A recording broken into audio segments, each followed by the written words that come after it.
শাসন ব্যবস্থা এই রাজ্যের মানুষকে ন্যায় বিচার দিতে পারে, ফলে বিভিন্ন ধরনের সমস্যা তৈরি হয়েছে। সেই সমস্যাগুলো নিয়ে মানুষ চাইছেন সেই সমস্যাগুলো দূর হোক। এটা তো বুঝতে হবে যে 15 বছরে যে জঞ্জাল এই রাজ্যে তৈরি হয়েছে সেটা তো 15 দিনে পরিষ্কার করে দেওয়া সম্ভব নয়।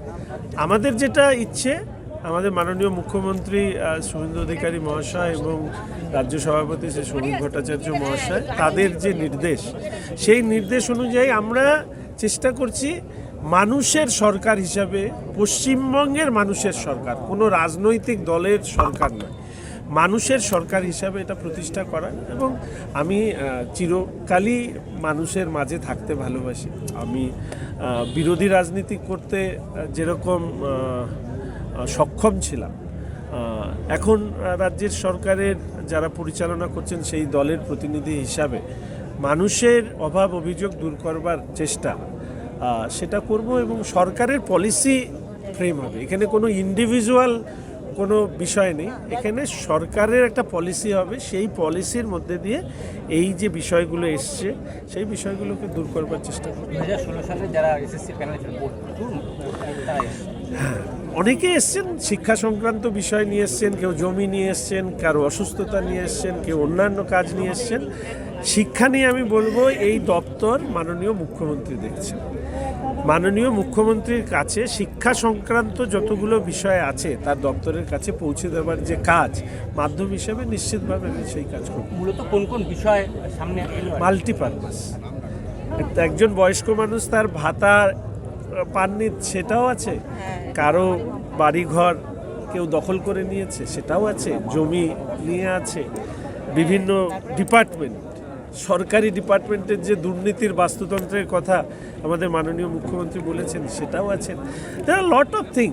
তো ধাপে ধাপে ধৈর্য ধরে আমাদের এই কাজগুলো। মানে অন্য জেলা থেকেও এসছে, কিন্তু মালদা থেকেও এসছে। আমি তো করেছিলাম যে শিলিগুড়ির মানুষের জন্য। যাই হোক, তারা এসছেন, তাদেরকে ধন্যবাদ। আমি চেষ্টা করব যে দেখুন, আমরা মানুষের কাজ করি, সেখানে তো কোনো সীমারেখা নেই। যে মানুষ এসছেন তাদের যা দাবি দেওয়া সেগুলো। পুলিশ কর্মী দেখলাম, হ্যাঁ উনি এসছেন, ওনার কিছু সমস্যা আছে, আমি নিশ্চিতভাবে পুলিশ দপ্তরকে বলে দেবো। দেখুন, আইনের ঊর্ধ্বে আমি নই, আমরা কেউ নই, ফলে আইনগতভাবে যার যেটা জাস্টিস পাওয়া দরকার।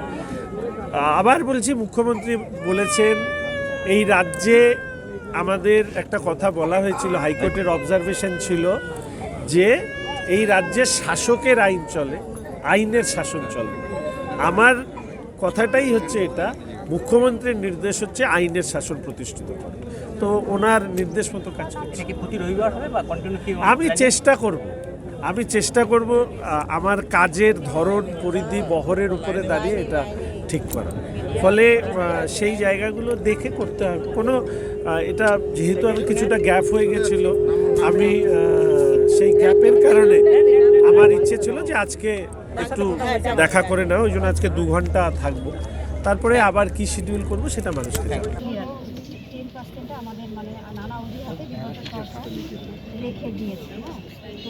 আমি একটা জমি নিয়েছিলাম 29 নম্বর ওয়ার্ডে, সেটা ছিল অজয় দের হচ্ছে ওনার ওয়াইফ হচ্ছে সীমা দে। সেটা হচ্ছে তার যার কাছে যে আমাকে বিক্রি করেছিল সেটা ছিল হচ্ছে তার হচ্ছে ভাগ্নি জামাই বিপ্লব তরফদার, ওর ছোট নাম হচ্ছে শঙ্কু তরফদার। ও আমার 5.5 লাখ টাকা নিয়ে এগ্রিমেন্ট করে, ওর সব কিছু আছে পেপারস আমার কাছে। ও তারপরে টাকা যখন দিতে চায় না, আমি বহু জোরজবস্তি করেছি, ওকেও টাকা দিতে চাচ্ছে না। ও আমাকে 3টে চেক দেয়, আমাকে ও 3টে চেকের মধ্যে 2 করে আর 1.5 দেয়। 3টা চেক দিয়েছে ও, 3টা চেকে আমি ব্যাংকে ফেলেছি, কিন্তু 3টা চেকে আমার বাউন্স হয়ে যায়। আমি যখনই ওর সঙ্গে দেখা হয় আমি বলি আমার টাকাগুলো কবে দেবে, ও টাকাগুলো দেবে না। কিন্তু তার যে হাজব্যান্ড এইখানে যে বিজেপি করে, একজন সভানেত্রী আছেন এখানে মহুয়া তরফদার, তারই হাজব্যান্ড হচ্ছে বিপ্লব তরফদার। কিন্তু আমরা আজকে যেহেতু সরকারে এসছি, তার জন্য আমরা একটা আশা করছি, দাদার কাছে আসছি এবং স্যারের কাছে এটা আমরা চাইবো যে আমার টাকাগুলো যেন উদ্ধার করতে পারি সেজন্য। তো এর আগে আপনি পুলিশে অভিযোগ করেছিলেন থানায়, পুলিশে অভিযোগ করেছে কিন্তু রিসিভ করেনি। তো আপনি তো নিজেও পুলিশ, নিজে পুলিশ হলে কি হবে, এখানে তখন তৃণমূল শাসক ছিল, যার জন্য হয়তো সেটা হয়নি। এখন কি মনে করছেন? এখন মনে হচ্ছে এই সরকার আসাতে আমাদেরও মনে হচ্ছে সুবিধা হবে, যার জন্যই আমি এই স্যারের কাছে আসা, শঙ্কর স্যারের কাছে আসা। অভিযোগ কি জানাতে পেরেছেন আপনার বক্তব্য? এখনও বর্তমানে জানাতে পারিনি, তবে আমি নাম আসবে সিরিয়ালি, তবে জানাবো। আমি যার জন্য খুব টেনশন আছি, আমার খুব কষ্টের পয়সা, আমরা পুলিশরা খুব কষ্ট করে টাকা ইনকাম করি, আর মেয়েরা বিশেষ করে খুব কষ্ট করে টাকা ইনকাম করে। দেখুন, আমরা 2004 সালের পার্শ্ব শিক্ষক, তো সবাই তো একটা আশা নিয়েই এক শিক্ষা প্রতিষ্ঠানে ঢুকে, সিনিয়র সেকেন্ডারি একটা স্কুল, আমি ফুলবাড়ি হাই স্কুল থেকে। তো এরপরে আমরা প্রচুর আন্দোলন করেছি, আপনারা সবাই সাক্ষী আছেন। আমাদের কেউ কেউ রিটায়ার হয়ে গেছে, কেউ কেউ অনশন করতে গিয়ে মারাও গেছে, এমনকি ম্যাডামরা লাঠি পেটা পর্যন্ত খেয়েছে। এত সব পরেও আমাদের কিন্তু পার্মানেন্টের ব্যাপারে আমরা এখনও বলতে লজ্জা নেই অন মিডিয়া, আমাদের এখনও 15,000-এর কোঠা আমরা ছুঁতে পারিনি। ওয়ারেস একটা 22 বছরের সিনিয়র টিচার, আপনারা পে স্কুল সবাই জানেন। তো এখানে প্রথমত যেটা সমস্যা, একটা আত্মসম্মান, সেটা তো আছেই। এবার দেখুন, আমরা যখন 2004 সালে ঢুকেছি, আমরা ইয়ং ছিলাম, এখন আমাদের বাচ্চা কাচ্চারা বড় হচ্ছে। আমাদের স্কুলেরই কলিগ বিজয়দার ছেলে 98% করে পেয়েছে। এই যে হায়ার এডুকেশন, যে আমাদের পয়সা দরকার, নাহলে তারা বড় বড় জায়গায় পৌঁছানোর জন্য আমাদেরও তো একটা সমস্যা, আমাদের বার্ধক্য আছে। তাছাড়া আর হাতেও বেশি টাইম নেই, আর অনেকের প্রায় আর 10 বছর 12 বছর, অন্তত শেষ সময়টা তো যদি আমাদের আত্মসম্মানের বিষয়টাকে একটু আমাদের নতুন সরকার ভেবে থাকেন, তাহলে হয়তো আমরা জীবনটাকে অন্তত বললে আমরা ভুল করিনি, স্কুলে ঢুকে আমরা ভুল করিনি, তাই না? কতটা আশাবাদী আজকে সরকারের সাথে কথা? হ্যাঁ, ইনি যেটা করেছেন এটা তো বিয়ন্ড কোয়েশ্চেন। এইভাবে সবাইকে একটা জায়গায় ডেকে নিয়ে একজন প্রকৃত জনপ্রতিনিধি, এই যে কনসেপ্টগুলো, এগুলো মানুষের প্রতি ভালোবাসা থেকেই আসে। মানুষের প্রতি ভালোবাসাতে বলতে কাউকে যেতে হবে না, আমি এসছি, আমি এক জায়গায় এসছি, তোমরা সবাই আসো। তো এই যে এত সুন্দর একটা কনসেপ্ট, আমরা ওই জন্য প্রথম সারিতেই আজকে নাম লিখিয়েছি এবং ওনাকে আমাদের তুলে দিয়েছি। আজকে আমরা 2004 সাল থেকে ঢোকার পর থেকে আমরা যে আন্দোলনটা করছি, যে সমকাজের সমবেতনের যে বিষয়টা, এই বিষয়টা আমাদের ক্ষেত্রে কেন ইগনোর হবে? আমাদের পশ্চিমবঙ্গ হচ্ছে শিক্ষাদিকে সমগ্র বিশ্বে একটা স্থান আছে। তো সেই শিক্ষক যখন অসম্মানিত হয় না, তখন কোথাও লাগে, প্রত্যেকটা গার্জিয়ানও লাগে, গার্জিয়ানরাও বলছে যে না, এটা ঠিক হচ্ছে না। তো দেখা যাক, এখন আমরা দিয়েছি আমাদের একটাই দাবি সরকারের কাছে, একটু মানবিক দিক থেকে, এর আগে মানবিক মুখ করে করে আমাদের সাথে যা অমানবিক আচরণ হয়ে গেছে, তো এই নতুন সরকার, জনতার সরকার, উনি নিশ্চয়ই এই বিষয়টা ভাববে, যত দ্রুত সম্ভব পার্শ্ব শিক্ষকদের একটা বিচার, একটা বিবেচনা করা দরকার। আপার প্রাইমারির ক্যান্ডিডেট, 10% প্যারা টিচার, রিজার্ভেশন কোটায় আমরা আছি। তো আমাদের 15 সালে পরীক্ষা হয়েছিল, মানে 2 বছর হলো 90%-এর ক্লিয়ার হয়ে গেছে, বিগত সরকার করে গেছে। কিন্তু আমাদের বিভিন্ন টালবাহানাতে আমাদের এই মানে বিগত 10 বছর থেকে ঝুলিয়ে রেখেছে। তাই আজকে আমরা দাদার কাছে এসেছি, যেহেতু আমরা নর্থ বেঙ্গল মানে অনেকটা দূরে থাকতাম, এতদিন আমরা কলকাতার সঙ্গে সেরকম যোগাযোগ করতে পারতাম না, যেতাম কিন্তু আমাদের অতটা দেখতো না।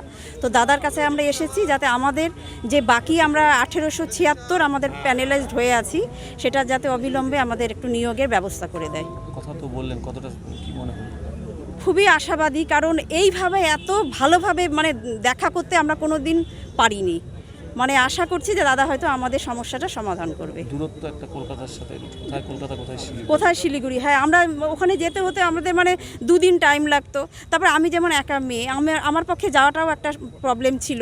দিয়ে এখানে যেমন এসেছি, এত ভালো লাগলো, এত সুন্দরভাবে দাদা কথা বলতো। দাদাকে তো আমরা সেই কলেজের থেকেই চিনি, যখন আমাদের সিনিয়র ছিল। আর কলকাতাতে গেলে সেখানে কি হয়, আমাদের সেইভাবে শুনতো না কথা, কিন্তু এখানে এসছি মানে দাদা এতভাবে শুনলো, এত ভালোভাবে মানে বললো যে আমাদের ব্যাপারটা দেখবে। মানে আমরা খুব আশাবাদী যে এখন হয়তো আমাদের কাজটা হবে। স্যাটিসফাই, একদম 100% স্যাটিসফাই। এই ধরনের অনুষ্ঠান হ্যাঁ, কতটা শিলিগুড়িবাসী বা আমাদের রাজ্যবাসীকে সাহায্য করবে? মানে এটা ভীষণ ভালো। ওই যে বললাম, যেহেতু একটা অভিনব উদ্যোগ, এটা এর আগে তো কোনো সময় হয়নি। মানে আমাদের কথা শোনার, আমরা কাকে গিয়ে বলবো, কি ব্যাপার, এটা তো ছিল না। আমি জানি যে এতে হয়তো আমাদের যে উত্তরবঙ্গ আর দক্ষিণবঙ্গের মধ্যে যে গ্যাপটা ছিল, সেটা হয়তো এখন মিটে যাবে।